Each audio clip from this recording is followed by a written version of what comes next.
my opponent actually a good player? What's up, monkeys? We're back. New meta. Life is good. Gosh, where do I even start? Maybe I need to make a dedicated whole, like, oh yeah, life update video. I finally got a job, so I'm not just living in a basement like a bum. So there's that. That feels pretty good.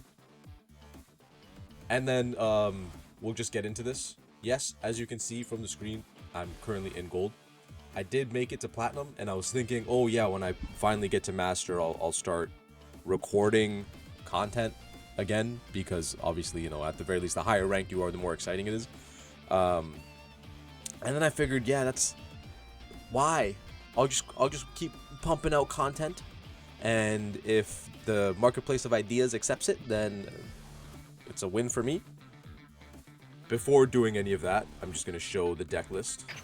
This is what I'm currently playing with. The games you're going to see are not this list, obviously. Now, walking through the logic behind it, I literally put this card in last night. I think being able to control the 2-drops is incredibly important, especially in this meta. If they stick, you're kind of cooked. I was thinking this Para Brothers and this Ultimate Sparking would not be that good. I was wrong. This is a black deck. You are generating marker very efficiently with this card. You might as well keep it in. It does come up. I am only playing 3 of the Gogetas because I only have 3. And on top of that, I think this Gogeta is really good, especially in the yellow matchup. If you can play it and be stable, you're feeling very, very happy. This Goku is just like this Goku Krillin is just like a fun little idea that I had. And I like playing it, so I think I'm going to continue to play it. The ratios on the extras, maybe it should be 3-3 instead of 3-4, etc. Everything else is like relatively standard. I only have 3 of these Gokus, I only have 3 of these Pans, otherwise I would run them at 4-4. But that's what we're currently running with. The game that I want to show today, I think I played it a while back. I'll try to find it. No, not that one. Not that one. This one. Yeah, literally a week ago. You know what's funny is, like, I put the little favorite symbol to be like, oh yeah, this is kind of cool, fun, and exciting. I should talk about this and put it out in the internet, you know? And then I just don't. What's up with that? Am I right? This is a yellow Gogeta. Obviously, we're in a Gogeta meta, which I'm a green player, I'm a cell player, whatever, blah blah blah. But I'm really, really liking what's going on so far. It's like a ton of fun. So let's just get into the game. I'll speed it up and then I'll try to walk through how, you know, Super Saiyan 4 Gogeta should be playing into the yellow Gogeta, which is still ironic because I'm like, should I really be putting out some sort of like a guide video when I'm not there yet? But yeah, like I said, this is a gold rank game. I did eventually make it to plat, and then I slid down just because I felt like playing Cell and Vegito and all these weird decks, and it's a lot of fun. As you can see, I don't play this card in the deck anymore. I did like it because I was playing the Chi-Chis. It's kind of cool, fun, neat little idea. Now the question is, like, why did I keep this hand? Well, I have these choices on 3, which is like I can either awaken or I can choose to ramp, and we'll see the cards that I'm drawing.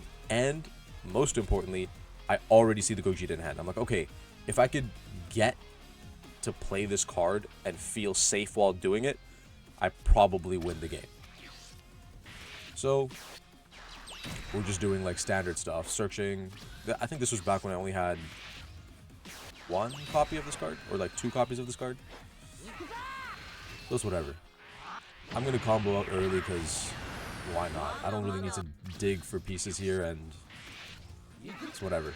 This is a mistake that I've done a lot, which is I see this Goku and I'm like, oh yeah, I really want to play this Goku. I love doing 45 critical.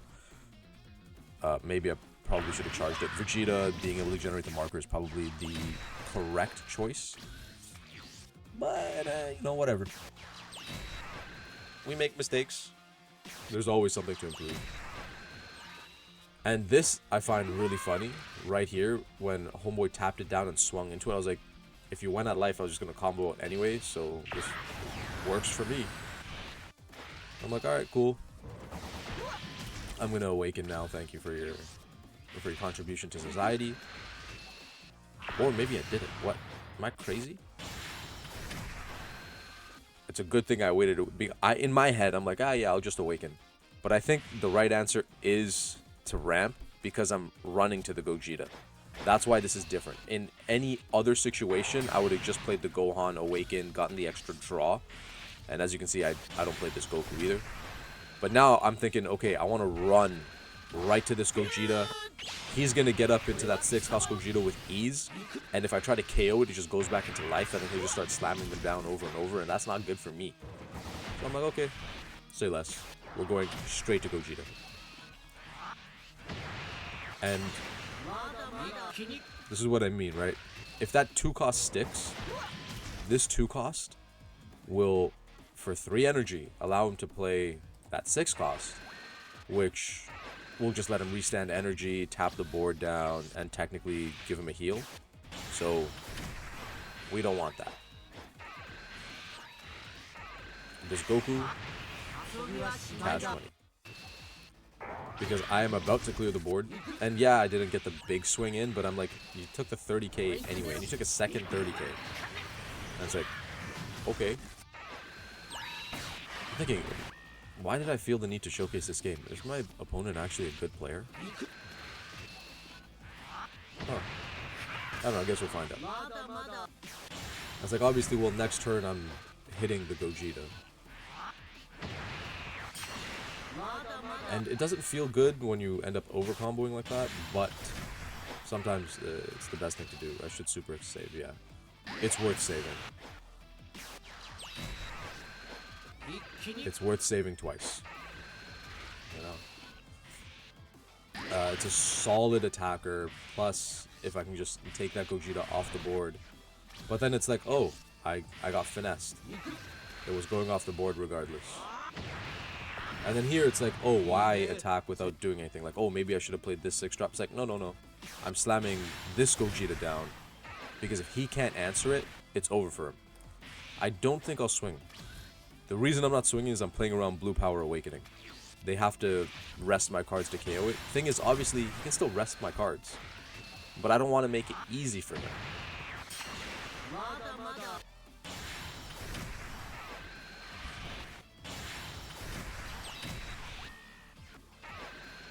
What else? Maybe I shouldn't be playing it at ×2 speed because there's a lot going on. But yeah, see, this is exactly what happened. Let me actually check this. Did he need that search?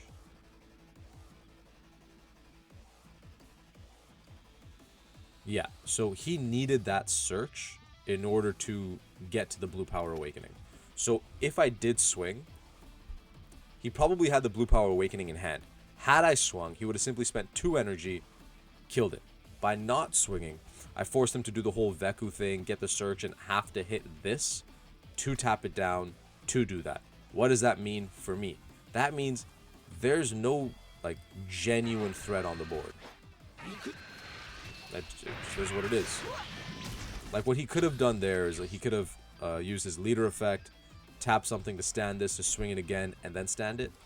But if he did, I would have just taken all that free damage.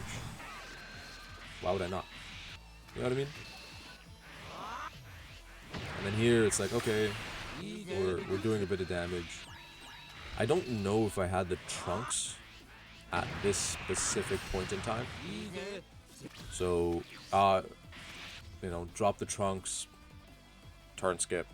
Yo, that turn skip is so gassed. Bandai, thank you. I appreciate you. As a corporation. You know, as like a separate legal entity. For financial and, like, legal purposes. Thank you, Bandai. Yeah, he goes back into this. It's like, you know, I'm not feeling too threatened here. Although I really should have felt threatened here. when you drop to 2 life, and this is something that I lost a game against the Super Saiyan 3 Goku, the yellow one, because there's a 3 cost extra that allows a card with Evolve to just get double strike. I didn't know that. I found out the hard way. You know? It's like, and this is a mistake on my opponent's part. He should have like tried to go for lethal here. If he did, he might have had a chance. Could he have? Let's see, 20, 30, 40, 50, 60, 70, 85, let's say 90. How high can I get? 20, 40, 50, 60, 70, 80. He should, 90, yeah. He definitely should have done that. Because he didn't, he is now going to lose. Which once again leads me to think, why am I showcasing this game? I don't get it. There's gotta be something exciting that's about to happen, right? So this is the card he would have drawn with. That's, yeah, 20, 30, 40, 50, 60, 70, 80, 95. He could have swung 95. He could have swung 100 off that one Goku. He should have.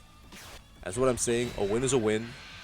Sometimes, you know, even if it's an embarrassing game for me, this is a game I should have lost. Why am I showing this?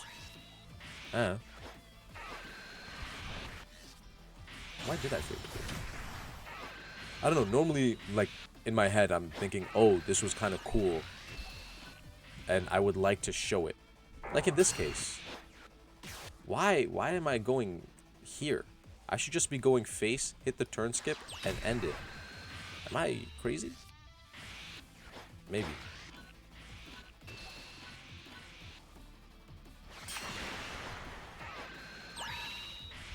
Okay.